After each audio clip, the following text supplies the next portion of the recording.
Halo, untuk seluruh warga asing, selamat datang di kota Adachi. Hari ini, kami akan menjelaskan aturan pembuangan sampah dan barang daur ulang. Pembuangan sampah yang benar adalah kunci kenyamanan hidup. Apa saja yang akan kita pelajari hari ini? Kita akan membahas semuanya, mulai dari aturan dasar hingga kategori khusus, seperti sampah yang dapat dibakar dan barang daur ulang. Ada 3 aturan dasar. Pertama, wajib dipilah. Kedua, keluarkan pada hari yang ditentukan. Dan ketiga, bawa ke titik pengumpulan sebelum jam 8 pagi. Jam 8 pagi? Itu penting. Bagaimana jika saya tidak mengikuti aturannya? Mohon berhati-hati, karena barang yang melanggar aturan tersebut mungkin tidak akan diangkut. Kategori pertama adalah sampah yang dapat dibakar, yang diangkut 2 kali seminggu. Bagaimana cara mengetahui hari spesifik untuk area saya? Silakan periksa jadwal pengumpulan sampah di lingkungan Anda melalui situs web Kota Adachi. Untuk sampah yang dapat dibakar, gunakan kantong transparan atau wadah tertutup dan keluarkan sebelum jam 8 pagi. Ada tips khusus untuk sisa makanan? Iya, tolong tiriskan air dari sisa makanan sebelum dibuang. Selain itu, jangan pernah mengeluarkan sampah pada malam hari. Selanjutnya adalah sampah yang tidak dapat dibakar yang diangkut 2 kali sebulan. 2 kali sebulan cukup jarang. Di mana saya bisa menemukan tanggalnya? Sama seperti sampah yang dapat dibakar, Anda dapat menemukan jadwal spesifiknya di situs web Kota Adachi. Gunakan kantong transparan dan letakkan di tempat pembuangan sampah sebelum jam 8 pagi. Bagaimana cara menangani benda tajam seperti pecahan kaca? Utamakan keselamatan, bungkus pecahan kaca atau pisau dengan kardus, dan tuliskan kiken, yang berarti bahaya.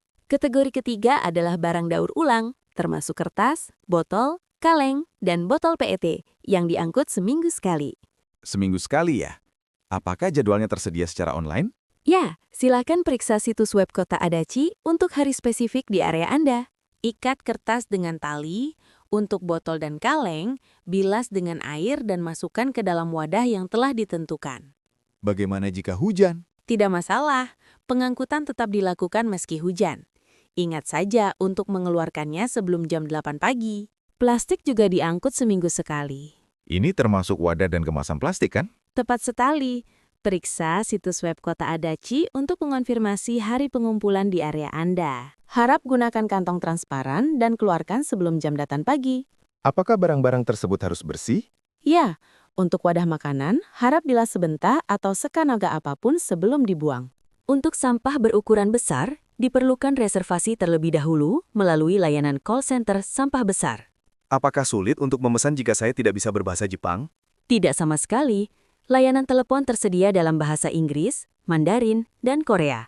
Dan pendaftaran melalui web juga tersedia.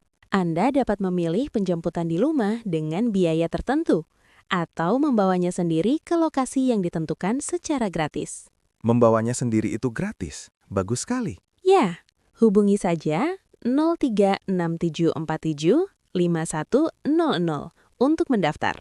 Perlu dicatat bahwa barang seperti TV dan PC tidak termasuk dalam kategori ini. Perlu diingat bahwa pemerintah kota tidak mengangkut TV, AC, mesin cuci, lemari es, atau PC. Apa yang harus kita lakukan dengan barang-barang tersebut?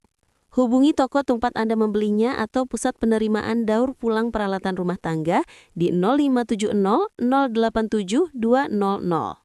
Untuk rincian lebih lanjut, gunakan situs web resmi Kota Adachi atau Garbage Sorting App, aplikasi pemilahan sampah. Apakah aplikasinya mendukung bahasa lain? Ya, aplikasi ini mendukung bahasa Inggris, Mandarin, dan Korea, serta memiliki fitur kamus pemilahan. Dengan mengikuti aturan pembuangan yang benar, mari kita jadikan Kota Adachi tempat tinggal yang lebih baik bagi semua orang. Terima kasih atas kerjasama Anda.